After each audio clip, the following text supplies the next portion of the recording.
All right, here we go on the podcast on a very sticky and steamy Tuesday. Al Dukes, what's up, man? Hot steamy, Jerry. Hot steamy. Hot steamy, yes. Yeah, this is ball stick to your leg kind of weather. It's hot. Does that happen to you? I'm sure it has. I mean, I don't recently, no, but I'm sure it has. It's probably happened to every guy. It's happening to me today here at work. In the studio? Yeah, my testicles are sticking to my thigh. And I don't know how to. I'm not even sweating. It's freezing in the studio. That sounds like a you issue then. Yeah, I guess so. I don't know what to. I don't know what to do there. Well, take your right hand and grab your testicle and rip it off your leg. But I mean, like every time I get up to go walk somewhere, to go to the bathroom, it's like it feels uncomfortable. I understand. My goodness, why are our bodies designed that way? Well, because I think it's protecting us from overheating or from freezing. That we got to keep and maintain a solid body temperature. Although I must say, if this was nature and I was in nature and I wasn't wearing clothing, because nature, like my dog doesn't put clothes on. You know, your cats don't wear clothes. Right. Like if I didn't have clothes on, my balls probably would not be sticking to my leg. They'd be free and easy. Yeah, they'd be free and easy, just swinging around, swinging out there. Well, you still will have to walk the dog several times today. Oh yeah, we'll go out several times. And I know sometimes she will go out and do her business and come right back in. Do you get the sense that the extreme temperatures will shorten the walk, or do you think that the animals are unaffected by it? I will shorten the walk for her because she will look like she's going to pass out, but she will keep walking. The only time she runs out, does her business, and runs in is if it's a very windy, pouring rain. That's amazing. So if it's windy with no rain, no problem. If it's rain with no wind, no problem. But if it's raining hard and very windy, she will not be interested in. Fair enough. I will tell you that these types of days are great days to do. Like if you like to play golf, there's no one out there because no one wants to play in this stuff. Yeah. But these days, I mean, you take a cart, man, you have the whole place to yourself. It's phenomenal. I actually don't mind the heat. Yeah, I do not like the heat for whatever. I try to remind myself, like, hey, remember in January when you were saying how you would love it to be 100 degrees outside? Yeah. So I try to think of that when I'm out and about. It could be a lot worse. You could be freezing your ass off again. And there is nothing better than walking into air conditioning after you've been out in the heat. Agreed. You walk in. Although I will tell you that I can't really leave for too long for personal reasons, but I am going to run and grab I'm buying a generator today. Oh, nice. Because I am quite concerned that our house loses power. I don't want to say often. That's not fair. Matter of fact, we had that monsoon that rolled through on Thursday. That was crazy. And we didn't lose power, and a lot of towns around us did. But oftentimes, we lose power here. And I have specific reasons why I can't have that happen right now. So I'm not fooling around. I'm actually going and buying a generator today. Oh, nice. Where you go? Yeah. Home Depot for that, Jay? I'm either going to go to, I've narrowed it down to two places, Lowe's, or believe it or not, Harbor Freight has a generator that I checked out the reviews on. Dude, the reviews are killer. And then when you watch it on YouTube, people compare it to the ones that they sell in Home Depot and Lowe's, and it gets better scores. So I'm kind of on the fence with it. All right. So you're going to get yourself a generator today. I think so, yes. I believe the one at Harbor Freight has a Honda engine, I believe. Nice. You could drive it to work if your car doesn't work one day.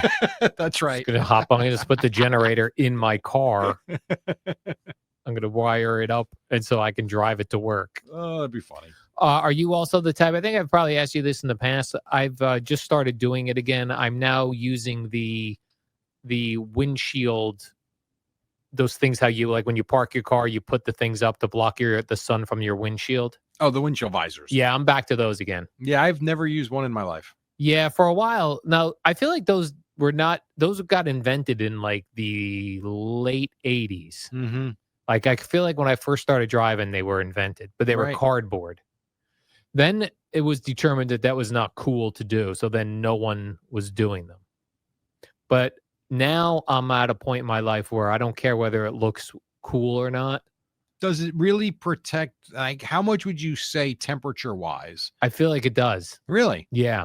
Interesting. Like, I feel like when I get in my car that's sitting in the sun, If I have those shades up, it does make a big difference. Interesting. Yeah. Now, so I say I've never used one. I remember when I first started driving I know you said the late 80s. That makes sense because I started driving in 91 and I started driving in March. And I believe my mother or my father, one of them, got me the Cowboys cardboard visor for the windshield.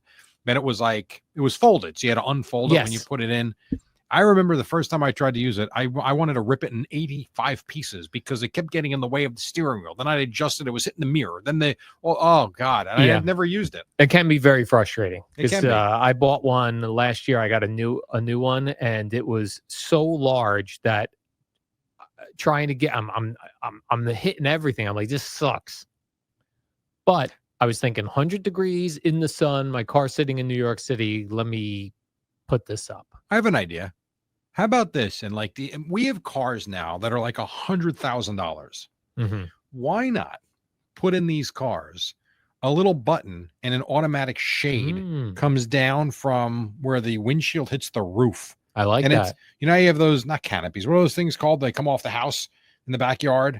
Yeah, I think that's a canopy. Is it a canopy? Yeah. Well, this would be like a tinted shade that hugs the windshield and runs all the way down. You would have brackets on the sides and it goes all the way down to the base. And then when you get in the car, you hit the button and it goes back up and there's your windshield again. Or you do cool right there. Or you do illegally what people do in New Jersey, which is have tinted windshields, tinted windows when they're not supposed to. You're not supposed to have it. I thought you weren't supposed to allowed to have any tinted windows. Yeah, I thought so too. I always was told that if you've got, a front and a back seat, so you got 4 windows on the right and left side, forget the back and the front, that you could tint out the rear windows, but not the front. People tint out everything. Everything. There was a car parked outside my place the other day. The windshield was fully tinted. Like I could not see in the car at all. Isn't that probable cause to be pulled over? I would hope so. I would think so. I don't know. And taken out of your car and beat up. Well, for probable cause. Well, you're doing something. You got tinted windows. I like it. I agree. It makes you look very suspicious. Yeah. I noticed something when I was at a restaurant the other day, and I'm wondering why this is. So you order a beer. Like you get to the restaurant, they go, would you like something to drink besides the water? And I go, yes, I would like a beer. The waiter or waitress is not allowed to go behind the bar to get the beer and bring it out to me. They have to order it through the bartender. Really? Yeah. And it's just so time consuming because now the bartender's backed up with bartender people, like the customers they have, and all the other waiters and waitresses. And I don't know why that is. I don't either. Unless it makes it maybe it has something to do with the tips. I don't know. Like if it's an actual drink, you're mixing a drink. I understand that you're a waiter or waitress. You're not a bartender. Sure. But if you're just going to get me a draft beer or a bottled beer, right? Why can't my waitress do that? I don't know. And it would speed things up immensely. There's been so many times, especially like you talk about canned cocktails or bottles of beer. I mean, as you say, not even pouring a draft. And the refrigerator is right there, but they just don't go around to grab it. And instead you see your waiter or waitress waiting and waiting. Yeah, I never actually asked why that was the case. Now, I wonder, maybe because you don't have to be 21 to be a waiter or waitress. That's true, but you don't have to be 21 to be a bartender, 18. Oh, really?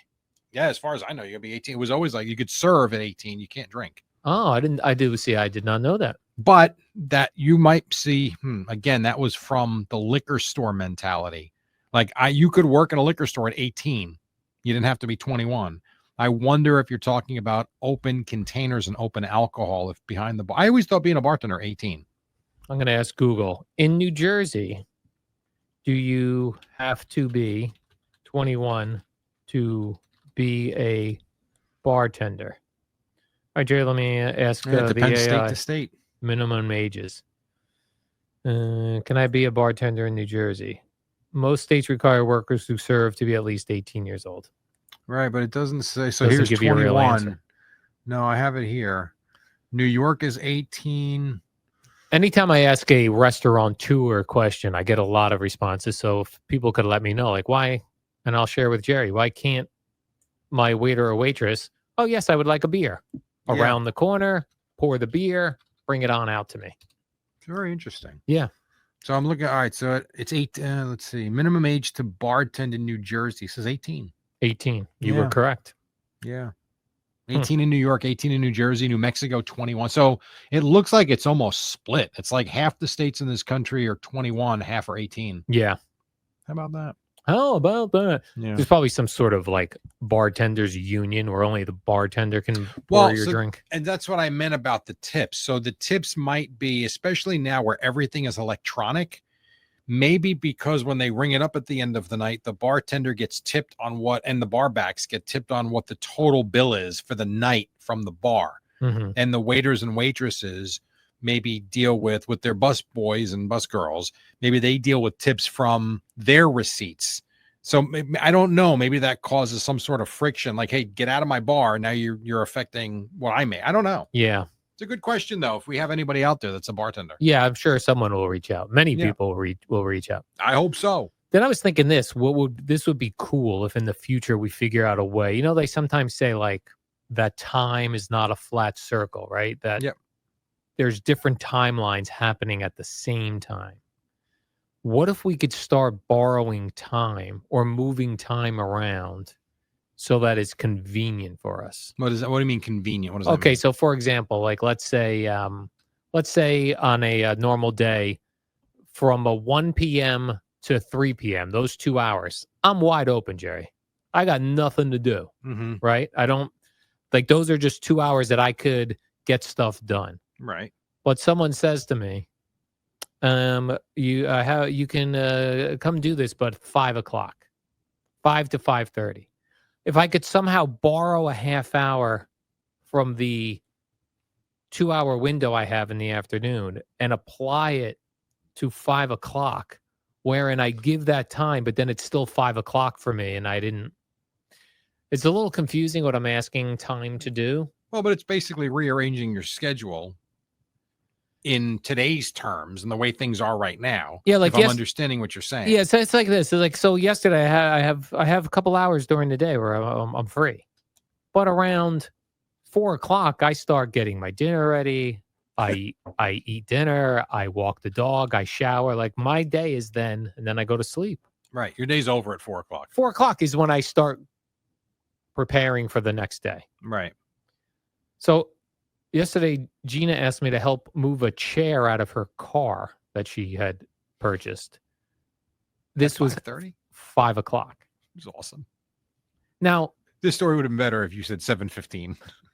Now, had I been able to borrow one of those half hours from earlier in the day that I was not using and went to Gina's house at 5, helped her move the car, get back home and it's 5 o'clock again because you want time to stop for you. Yeah. And not to stop, but let me reapply time credits from earlier in the day.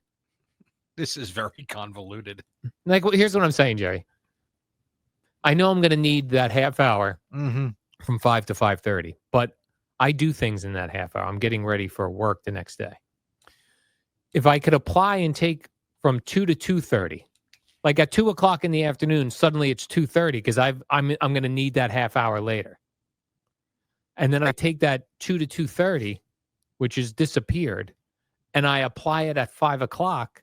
So from 5 to 5:30, I'm helping Gina move the couch or the chair. But when I get back home, it's 5 o'clock again. But how does that change the fact that you're still in the middle of winding down and you're still stopping what you're doing? But it's all timing, though. So if I was back at my house to take my shower at 5 p.m., then my day isn't ruined. But now I'm at 5:30 instead of 5 p.m. Now I'm a half hour behind. Yeah. And had I been able to apply a half hour from earlier in the day, that would have worked for me. We did have Neil deGrasse Tyson on as a guest one time. You were not working. You were off. Perhaps we can get him on the hotline to answer this question because I've got nothing for you other than just go do it. Come back and continue your day, sir. I don't know. That's but I'm saying I'm giving up my half hour. Like I'm saying at 2 o'clock, it's suddenly for me is 2:30. I've lost that half hour. You know what would really help in this case? If you told Gina, I've got nothing to do between 1 and 3. Bring the damn chair home at 2 o'clock. Well, this is now I'm working with somebody else's schedule who she purchased the chair from. I totally This is understand. what I mean, Jerry. But if we could all borrow time. Well, we're all on borrowed time. That's what I heard. That's what I hear. This is very true. Our death clock is winding down minute by minute. Sadly. And you know that's true. You ever so I'm not going to be a great drop, by the way, to add to our death clock is winding down minute by minute. It is, though. I mean, it is the reality of it. And, I'm not going to get into it, obviously, but I did spend considerable amount of time in the hospital on Thursday. Yeah. And when you go it is a depressing place to be, man. When you look at and you're walking down, one wing after the next, and you look into rooms, it's like, whoa. Like, it just really opens your eyes. Like, if you don't have your health, check out because it sucks. You see it, the sights are and it makes me think, like, if that was what you did for a living and you were like, I think it's very rewarding, obviously, to help people. So I don't misunderstand what I'm saying, but I also think that's one of those types of careers that unless you get so numb to it, I think you take a lot of that home with you when you have a bad day for you is if I don't say client, but if a patient isn't doing well, that's gotta, I would think, follow you back home for the night. I don't know. Yeah, I wonder that too. Like, then you said, like, when you're there, because you're not in a hospital often, when you do go there, you think, wow, like, this is every day. Yeah, like right. But I don't know, like, if you're working there every day, does it just become part of the routine? And do you not apply that to your personal life and go, oh, we're on borrowed time, or an accident could really screw up your life, or, yeah, you know what I mean? Or is that just part of your day now? Like, if you're a nurse or a doctor or somebody who works in the office at the hospital. Well, I do think the more they do it, like I said, I think they do become numb to it to a certain degree, but I also think you're still a human being. And I do think that at some point, one patient mishap would get to you, or one patient that didn't do well, or is really close to the end. Like, you ever think about the hospice nurses? Like, how the hell do you do that for? And I applaud them. Again, I'm not saying anything negative at all. I don't have that in me. And it's amazing to me that there are people that can do that and can be so selfless to do it. But my God, is that gotta be, how do you ever wake up and say, can't wait to go to work today? That's tough. Yeah. It's a very tough line of work. Yeah, very tough line of work. So anything where you're helping patients. Yeah. In rough spots. No question about it. So I guess the answer is to borrow time from your day. I don't know. Yeah. I'm hoping, everyone keeps talking about AI is going to take over. If AI could help me move around half-hour blocks, that'd be great. Just a half-hour block. Well, in your case, maybe you could save every 2-hour block of where you're sitting there doing nothing to where you end up with a 8th day of the week, as the Beatles once sung about. Yes. Now you're thinking, Jerry. I love it. I'm thinking, right. Or at the end of the year, I cash out and be like, I'm going to take a 3 weeks vacation because I had this borrow. I saved noon to 2 every day. I've got month X ahead of me. Yeah. Before I get to January 1st and I'm depressed again. Yes. Yeah. I'm just asking to move. I'm not asking for more time. I'm asking to just borrow time from one day in one particular set of hours and apply them to another set of hours. Serious question, because what you're talking about is maximizing the time that you have. Yes. Then why have you not tried to do that in the past with the time that you do have, given your great schedule? I know sleep sucks. I get that. But having every afternoon, why would you not try to maximize what you do on a daily basis? Because given the fact that you can't save the time. Because I feel like in order to do that, I feel like I have hours in the day that are dead times for other people and other things. Mm-hmm. So those hours get wasted because they're not, I can't be maximizing them because the hours that are best to maximize are off of my schedule due to my these hours at work and the sleeping that is required for these hours. Yeah, fair enough. I get it. I mean, for me, obviously, and you don't play golf. For me, I try to maximize my day by doing that. Yeah. And, yes, I do get home later than I'd like sometimes. But most days, if I go play at noon after work or at 1:00, I'm home by 5:30. I got plenty of time to wind down. Yes. But I do understand what you're saying. If the things you enjoy to do really require a partner or your girlfriend to be with you, and the hours are so opposite, you can't do that. That makes sense. Yeah. To where her time is when you need to go to bed. Correct. And it works the opposite as well. 100%. It has to with our schedule. There's no doubt. Yeah. Interesting. But at some point, Jerry, I'm going to figure out this moving time around. So it'll be no problem. When you do, please look me up. I will let you know. I'd like some time back. What I'll do is I'm going to take an hour from earlier in the day, and I'll come see you later in the day. And then I'll come back, and none of that time will have expired. You're starting to sound like the Flash. Oh, right. The Flash. I'm telling you, watch that show. You might really like it. I'm the Flash. You could binge it. Binge the Flash. Yes. In a flash. It's a good show. All right. Jerry, let's do the warm-up show. You and I did that this morning. It was terrific. We'll be back here tomorrow at 5 a.m. with the warm-up program. Until then, Jerry, see you.